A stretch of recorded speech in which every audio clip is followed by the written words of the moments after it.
I'm glad that we've had this conversation, maybe, 20 minutes without hardly mentioning AI. Talk about AI all the time, but AI will only accelerate, Should I cross the next question off my list, right? I don't know, but we can talk about AI.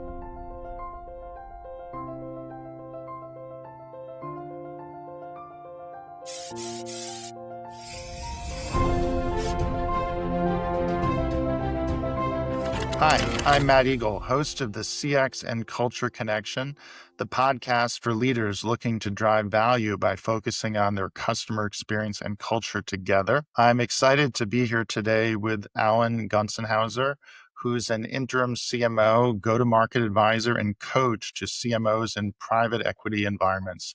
Thanks for coming on the show, Alan. For inviting me. I'm thrilled to be here, Matt. We're going to have a lot of fun today. I think you've got a great perspective working with a lot of private equity owned companies, which are really a growth engine for a lot of sectors across the economy. So you built a really interesting and distinctive niche serving private equity backed companies. What are the biggest gaps you typically encounter when you work with a company, either as an interim CMO or an advisor and coach, and how do you prioritize what to fix first? So I never come on like a ton of bricks. I come on at the beginning asking a lot of questions and building relationships both with the C-suite or ELT, my peers, and with the marketing folks. So I like to ask everybody, what are you most proud of? What are the things you're really proud of that's worked well? And where do you think the gaps are? And if I could give you 3 magic wishes, what would they be? And I asked that of every C-suite member and, CFO, all of them, and every marketing person. And it's amazing what you pick up that way. I don't come out, even if I may have some ideas on my previous experience, I never try to, push those on folks at the beginning. I like to learn first. And, some of the things I see over and over again, usually when private equity brings me in, there's some kind of a problem. There's some kind of an inflection point. Maybe it's a carve out, maybe it's M&A, maybe the pipeline is not going as well, maybe there are churn issues. The things I like to look for first, and this ties into customer experience and change management, is do they have a churn issue? Are customers churning? Because I find that many companies do, because they're not really good about being very specific on what the right ideal customer profile is upfront.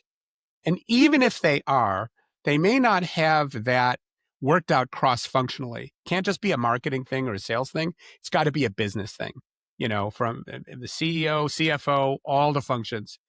And you've got to have governance around that ICP. You may, even if you have it, defined, but then each quarter, you got to make the quarter, and sales will bring on anything they can to make the number. And then you may be buying debt instead of buying churn. So I think like you, I'm big on the customer experience. And I sometimes call myself a customer capitalist, because I think all future financial performance is really decked against creating a remarkable customer experience. And not only bringing on customers that you can more easily acquire, let's say your win-loss ratio, but customers you can keep, gross revenue retention, and customers you can grow, net revenue retention. So if you can triangulate among those 3 and pick the right ICP and have governance around it, that'll fix a lot of issues. Having said that, I see a lot of other issues with PE owned companies, like, Frankenstacks. If they've been doing a lot of M&A and you have a lot of Salesforce and marketing automation instances, and some companies, have really dirty data. I think on average about 47% of CRM systems are really dirty. And I've seen companies that can't even get a good customer list. So there are a lot of those types of things as well. So I think it's important to learn at the beginning and then prioritize 3 things you want to make an impact on, in terms of the infrastructure: people, process, technology, data analytics, brand gravity. It's interesting with companies as they grow. A lot of early stage companies have really strong founders, and they have, like, what's the mantra of a lean startup? We used to give out the book, The Lean Startup, to all employees at Booz Digital when I was one of the founders there. It's like, the blue book the Bible of startups. Um, and I love the framing in there around every company has to get two things right: who's the customer and what's the value prop. And if you don't get those two questions right, you run out of money.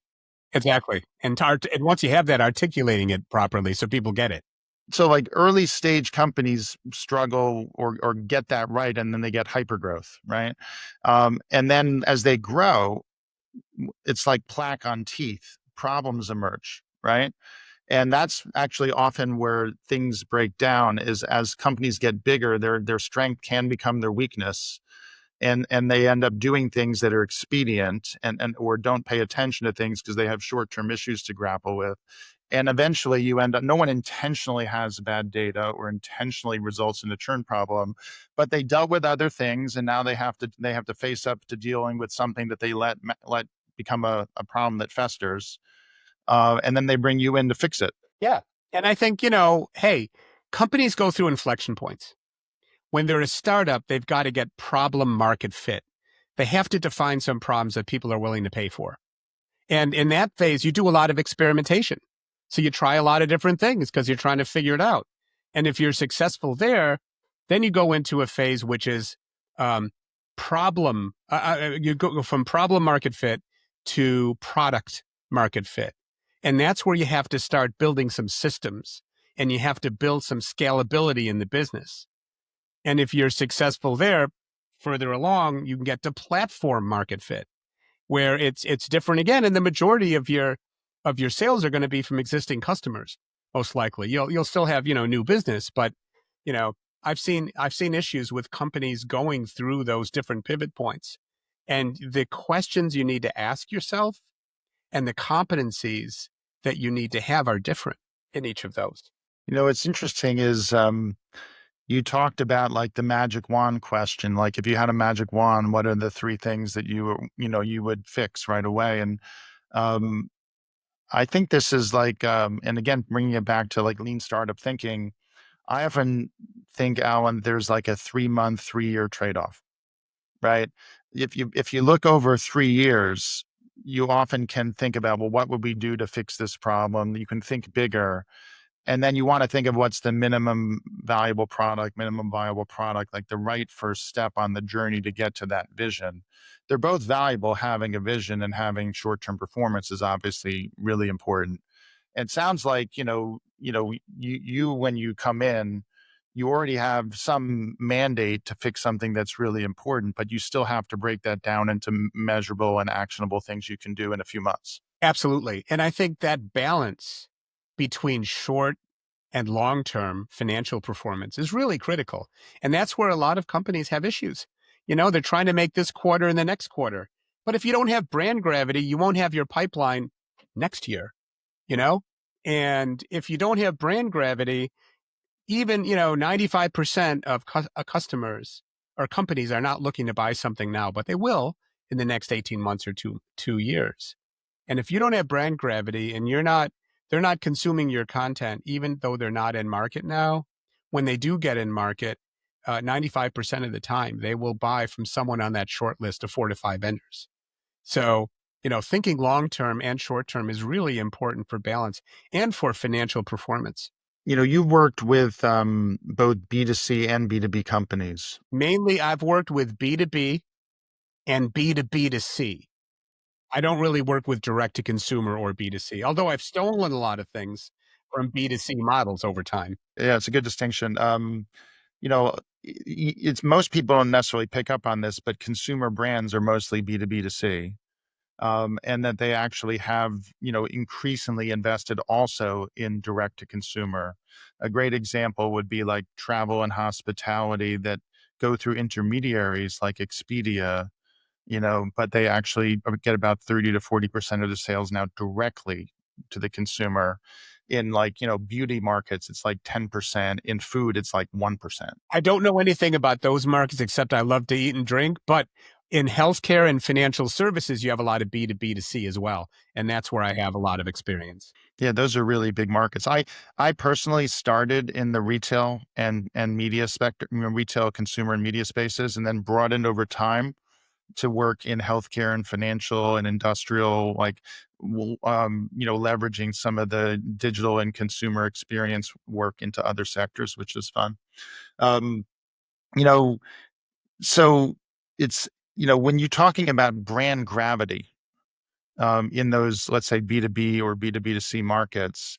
Um, how do you think about the connection of brand and customer experience? I think of them as two sides of a coin, but I'd love to get your thoughts about like how brand and customer experience go together. They're very related. I mean, the customer experience begins when someone's a prospect and it goes through onboarding and the customer relationship and, retention and growth and advocacy and all that. Um, but, and again, when folks may not be in buying mode yet, they're still learning and they're, developing short lists of people they will consider eventually. And you want to get on the radar screen and you want to be someone where they know who you are and what your benefits are. So you'll have an at bat when they do get in market. But I think the more positive um, brand experience early on you give people, the better chance they're going to become clients. And when they become clients, if you engender um, a remarkable customer experience, um, brand and that working together will do a few things. First of all, it'll get you more at bats. It'll get you a better win loss ratio. It'll get you your future pipeline, and it'll give you more pricing power as an organization. So I know a lot of marketing folks have issues trying to communicate, why we should invest in brand, but there are, many financial reasons, long-term financial reasons why having brand gravity is really critical. And that's the start of the customer experience early on. Does that make sense? It does. I think often with B2B companies, whether they're software as a service, data companies, other services companies, other manufacturing companies, they do have the customer life cycle as an important construct in common. You talked about, onboarding and customer acquisition. In B2B companies, in my experience, the first 90 days after signing up a customer is critical. It's like a magic window. If you don't get the customer experience right, converting from the sale to the onboarding experience, it poisons the whole relationship and your brand is destroyed. Absolutely. Couldn't agree more. And, Fred Reichheld, who, the father of NPS, with his newish book, Winning on Purpose, I think is a wonderful. He says a lot of companies give customer experience lip service. They say, oh, we're customer centric. But in his experience, only about 5% really are. They say they are, but your actions have to match what you say. And you really have to have talking about change management in the culture, which is right in the center of what you do with customer experience. That's exactly what Fred is saying. And the models that he's built for it. Absolutely. And I tend to think of the customer experience delivers on your brand promise. And if you articulate as the business is growing and as the business is building out from that, product fit to platform fit to growing, the culture is how work gets done in the organization. It's the mindsets and behaviors and the skills of the people, and that actually is key. It's a complement to building capability in the company. If you don't pay attention to the culture, then things break down. What that old adage of culture eats strategy for breakfast. Why is that? It's because behaviors are not.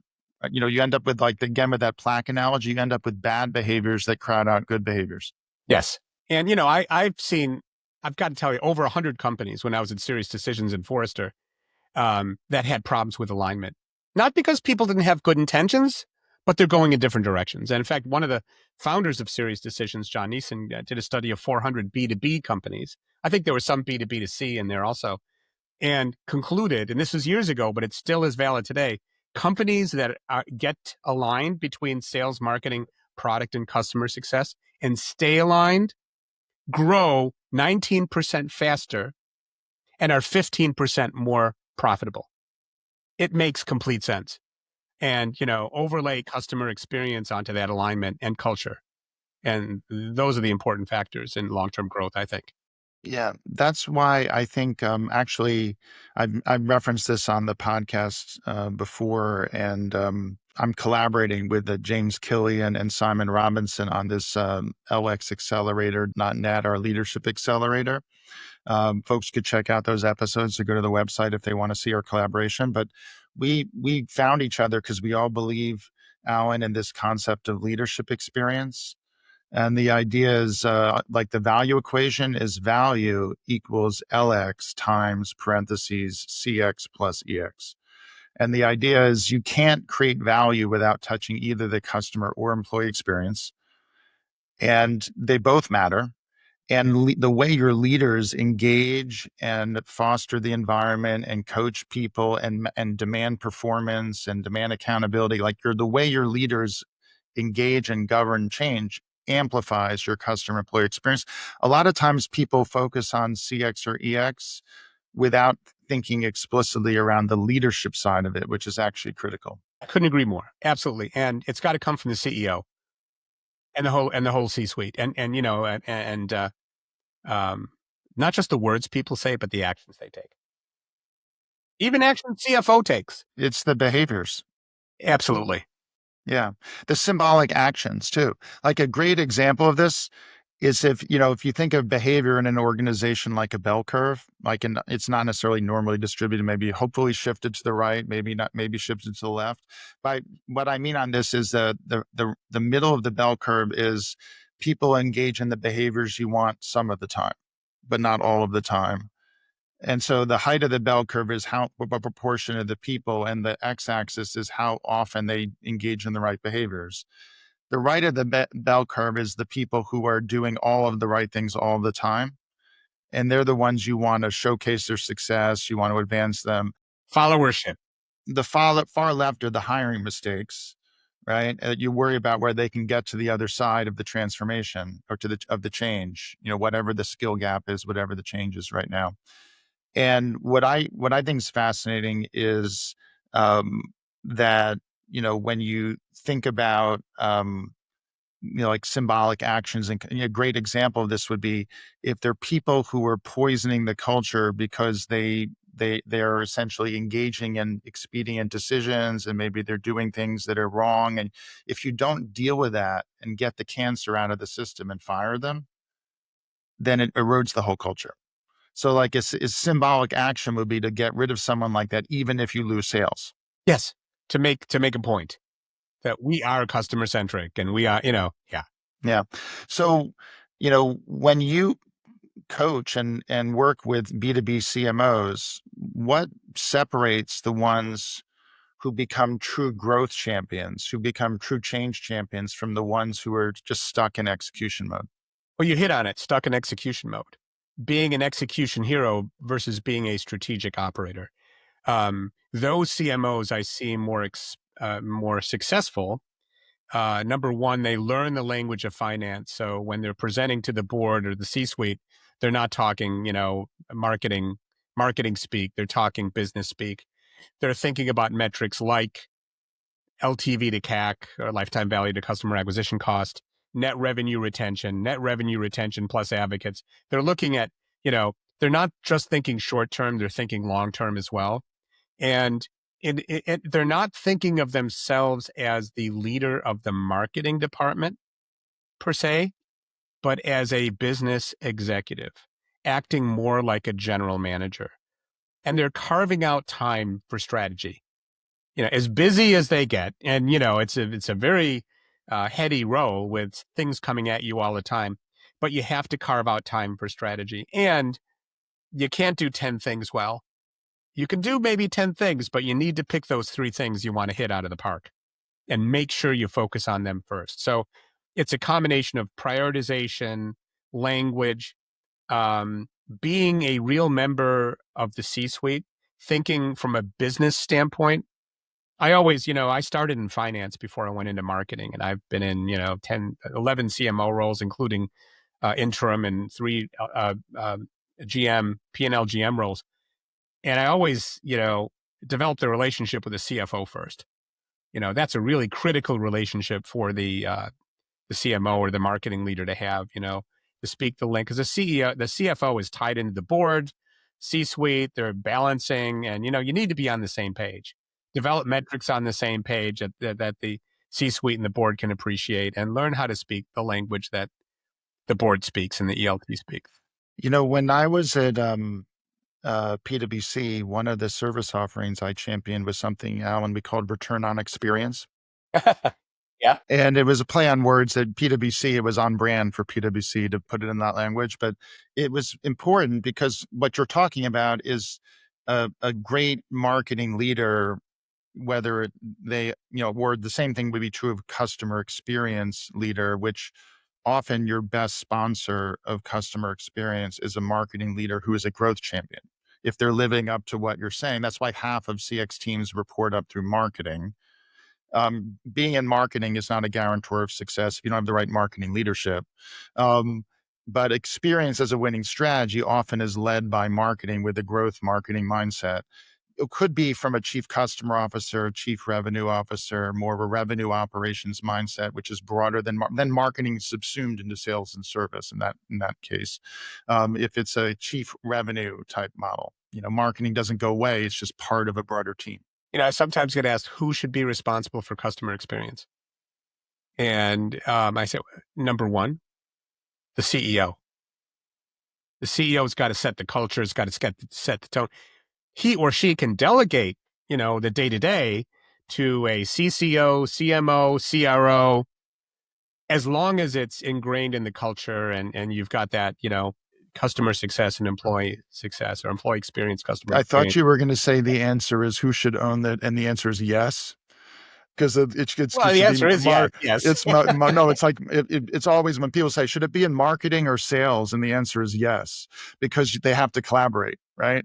So like Exactly. if the CEO needs to own it, and if you really, in some cases, integrating marketing, sales, and service through a chief revenue or chief customer or chief commercial makes sense. In other cases, it doesn't, in which case you have to collaborate at the C level. And ultimately, it's the C level team and the CEO that own the strategy and the culture. Yes. Yeah. And it's alignment, getting every function aligned. Yeah. CFOs And, too. and you were also talking the language of outcomes, which is that, a lot of people talk about marketing needs to speak finance. Well, what this is not just about persuasion, it's about taking accountability and helping drive outcomes. Exactly. Yeah. Exactly. And that's where a lot of the people, if you look across the customer experience industry, which is really hard to call it an industry because it sits in so many different places, but Yes. um, there have been a lot of layoffs in the last year. Why is that? Well, I tend to view it as a glass half full, half empty type of world.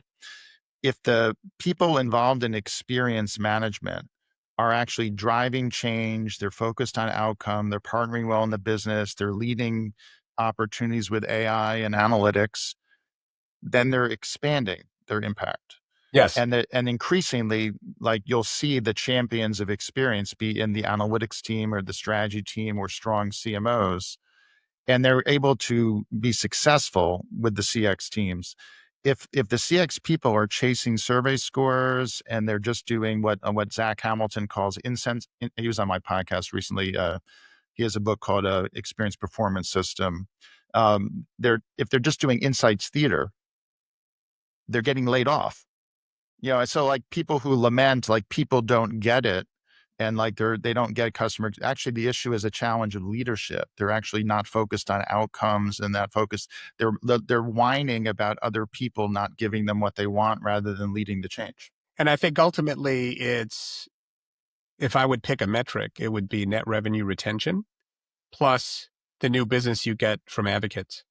That's what Fred Reichelt said. He calls it earned growth. So it's net revenue retention. Any company that has net revenue retention over 120%, at gross margins they want to be at is a really successful company. And when you get more new business from satisfied customers that are advocates and love what you do, that's much easier way to get, new customers than, pay for them. So what you're talking about now is how do you drive experience as a winning strategy, which is actually the name of one of my mastermind groups. So you see what I did there? I created a segue for the mastermind groups. Let's run a quick sizzle reel about the couple mastermind groups I do, and then we'll talk more on the other side. Allow me to briefly interrupt the podcast to share an invitation for you to join one of our mastermind groups. These groups are for leaders building out the CX function at their organization. They are for culture champions looking to develop and sustain behaviors that bring their organization's mission, vision, purpose, and values to life. I'm excited to team with Randy Rothenberg, former CEO of the IAB, on a mastermind group focused on experience as a winning marketing strategy. I'm teaming with Tamar Cohen, who has led CX and EX teams at Zoetis and Travelers, on another group focused on CX EX alignment. Each group meets monthly for 90 minutes. Members receive a coaching hour each month and can attend quarterly workshops. Go to JourneySpark's website for more information. Please DM me on LinkedIn with any questions. Now, let's get back to the podcast. Alan, one of the things we've been talking about is how marketing can be a champion for change, and how you work with either with marketing or as the leader of marketing, interim basis, with the CEO to help drive a few key priorities, right? That you align on, a few key priorities that you're going to really drive a few things really well and drive change in the organization with the leaders in the organization. One of the things we were just talking about is how marketing and sales and customer experience go together. What are some of the most effective ways you've seen CMOs and other champions like chief revenue, chief customer, chief commercial drive, results from experience as a winning strategy? What are some of the plays in the playbook that you see them run? First, they have to get together, break bread, develop relationships. I would include those functions. I'd also include the CFO, but develop those relationships. And I also see, periodic meetings to work through issues together, so you get everybody's perspective. Beyond that, I think there are a couple of things that are really important. One is to have clean data. If you've had a lot of M&A and you're not sure your database is clean, make it a thing, invest and get clean data, because it's very hard for sales and marketing to be really accurate without clean data as a bedrock, as a foundation. Um, uh, and Data is not power, access to it is, having access to the right data at the right time. And, of course, I know I'm glad that we've had this conversation, maybe, 20 minutes without hardly mentioning AI. Say, talk about AI all the time, but, AI will only accelerate, Should I cross the next question off my list, right? I don't know, but we can talk about AI if you like. I talk about it all the time. I live on it all the time, but and then the other thing, and I mentioned this earlier, where I see a lot of organizations having issues is alignment. But if you can pick a specific thing that creates a lot of downstream issues, it's alignment on the ideal customer profile and governance around the ideal customer profile. When you're trying to make the quarter and you'll sell anything to make that number, if it's not a customer you can keep and grow, you're buying debt and churn instead of buying future profitable business. And I mean, there are a couple of ways. I mean, one kind of Machiavellian way is saying no comp on anything that isn't ICP. That might be a little bit too difficult. Maybe multipliers for new business that is in the ICP is a better way of doing it. I don't know, but that's a problem I see over and over. And getting people on the same page, getting them aligned, doing aligned annual planning and aligned 3-year strategic planning as a C-suite is critically important, and having the right metrics so the organization defines what good looks like across all the functions, and watching that and developing metrics that are action oriented and being transparent with each other on the good news. If there's good news, it's not just good news. How do you keep it going and extend it? But, when things aren't going right, being very transparent, talking about it right away, especially with private equity. The worst thing you do with private equity is hide bad news, and delay. So I think it's relationship and getting some of the fundamentals right and understanding as an organization what are the key priorities. Not that you're not going to do other things later, but what are the key priorities now? That's leadership. So you did open the door on AI, or actually say I should say you slammed it. But I'm gonna edge it back open a little Okay. bit here. Um, with a B2B lens, right? So like I do people who are regulars in the audience know that I straddle both B2B and B2C, and that I'm doing a lot with AI today. I'm actually one of my clients, where my partner Randall and I are working, is a strategic advisor to agenticadvertising.org, Alan. So it's a new association serving both B2B and B2C companies, more on the B2C side, but also on the B2B, um, or B2B to C, as you would put it, where agentic is changing the way marketing works. In advertising, what that means is not just buying and selling advertising like programmatic advertising, which is clearly more a B2C phenomena, um, but also like all the millions of hours that go into creating campaigns, creating great content, creating testing and learning and optimization of content that drives conversion, optimizing your advertising together with your owned media and your earned media. In the B2B world, there's more focus on trade shows and events and selling and website and content marketing than advertising as a way of driving lead gen, but advertising plays a supportive role. And then I also am working with other clients about how to drive AI into the organization of marketing, sales, and service, which is a significant change in culture challenge. Absolutely. Change management more than anything. Yeah. That often, is a culture challenge because people will resist fully adopting the change unless they can be proud of the impact they're having about how they redeploy the saved time. If you focus the time on just capturing the savings, you end up creating built-in resistance. But if you actually focus on what people are going to do with the time they free up, so more effectiveness and efficiency, then you tap into their pride and their energy. It becomes a positive force for energy versus resistance. I'd love to get your thoughts on, in your B2B world or B2B to C, where do you see the opportunities for AI in marketing, and what are some of the things you're working on with to capture those opportunities? So first of all, it's astonishing what models like Claude Cowork is doing. I'm living on it. I can't believe all the things it does. I'm a big proponent of it. And it's the world is going that way. It's a disruptive innovation, and it's we're not going back. Um, Obviously, some things in B2B that AI has been used in marketing are things like content creation. And what I would say with content creation, let it learn how you write, but also let it learn how you speak. Get transcripts of all your videos. I got transcripts of all my podcasts. I've been a guest on about 179, and it's got my speaking voice and it has my writing voice. And I say, you know, go a little more to the speaking because that's natural, and so it's really good for content creation. Obviously, you have to check it. You've got to, make sure it passes a smell test. It will hallucinate from time to time. You have to prompt it right. Um, AI is the models, the LLMs are really good at summarizing what happened in the past very quickly, going through a lot of data. What they suck at is breakthrough thinking and different thinking and divergent thinking. You need humans for that, or humans um, that can prompt the models effectively. One person, I don't know if you know Jeff Woods.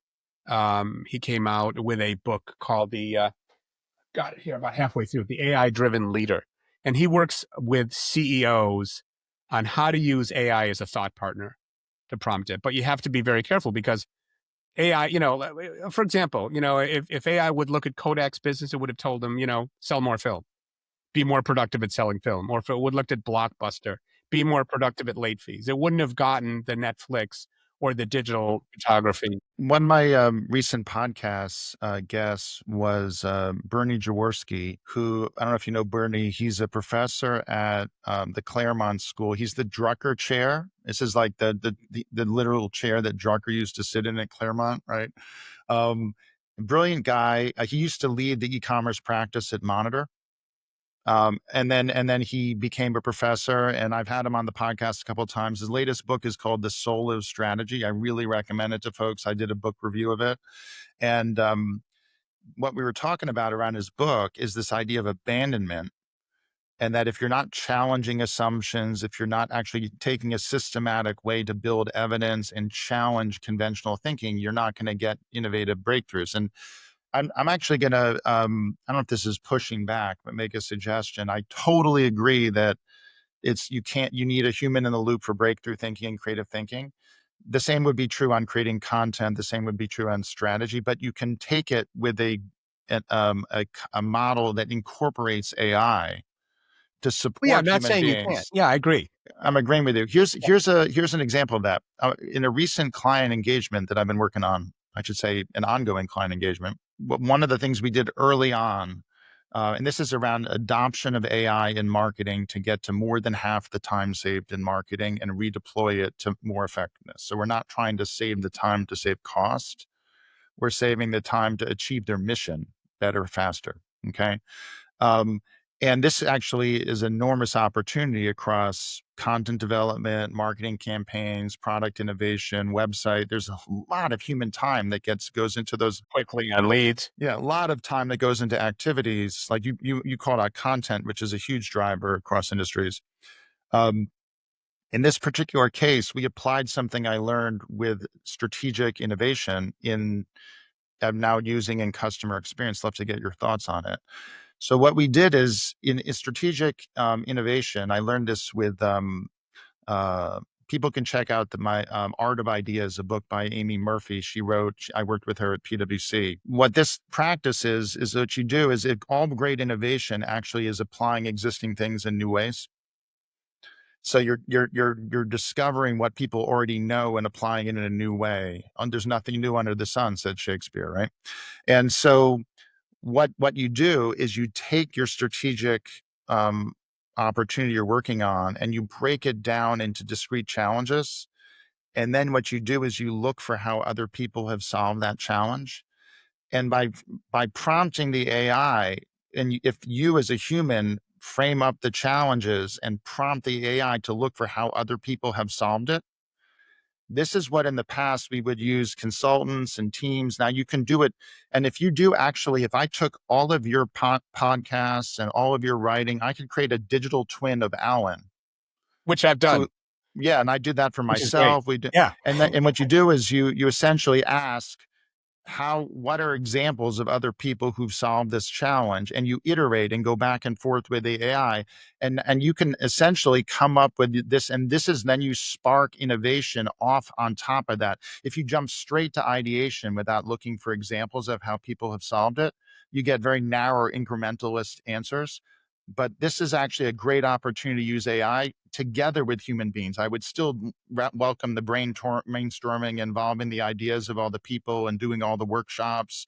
But this is a complement to spark their thinking. Couldn't agree more. And I think what you're talking about is prompting AI properly to get strategic breakthrough thinking. And all I was trying to say, it has to come from the human first to prompt AI correctly. AI could be a great thought partner. I think that's what this book is all about, AI driven leader. But you have to prompt it correctly. You can't just ask it to set your strategy for you, or your strategy is going to be the same as everybody else, and anybody with an LLM could. And then you take the insights and you bring them into human conversation, human workshops. If you just use the AI to come up with the answer, it's like you're not done yet. You still have to get the human beings to engage. Absolutely. Yeah. Yeah. That's I think a uh, great insight, which is Alan, that in the B2B world and the B2C world, what you do with AI is a catalyst. It's not the solution. And the other thing to keep in mind, I think, with AI is you can't put AI on bad processes. If you don't fix the process first, AI is just going to accelerate the confusion. It just magnifies bad practices. It's paving the cowpath, right? Exactly. Or good practices, but it magnifies whatever you give it. Exactly, exactly. As we wrap up, Alan, do you have any last advice for folks, or any closing words of wisdom for B2B CMOs? I think B2B CMOs need to go beyond being, as I said before, the leader of marketing. They can, to your point in our discussion, they can also be the chief customer officer at times, depending on the organization. I think they can be the convener in chief, but it's important to bring people together and to, as busy as they get, focus on the top three things that are really going to move the needle. Learn to speak the language of the board and the C-suite. Help other functions with things they need as well, and be a real business general manager. Um, and hopefully you'll be in an organization that has a real customer orientation. And don't get caught up with demand or short-term thinking at the expense of long-term success. And that success is going to be based on driving net revenue retention and advocates that will your sales and profit are all in the rearview mirror. Your future success is based on what you do with your customers, bringing on the right ones, keeping them, growing them, giving them a remarkable experience from the beginning, from the onboarding in the first 60 days, as you brought. And those things are going to be more correlated with your future success than anything. And when you talk about brand, just don't say we need to invest more in brand. Understand what the financial implications, because there are really, really important financial implications of investing in brand gravity. That's fantastic. Alan, if folks want to get in touch with you, is LinkedIn the best way, or should they do anything else? LinkedIn, but my name is really hard to spell. So the easiest thing would be to go to demandrevenue.com. And my email is ag@demandrevenue.com to make it easier. I know you've sparked a lot of great ideas for me. I'm sure you have for the audience. Thanks for coming on the pod. Thank you so much. Great. Great being here, Matt. Thanks for inviting me.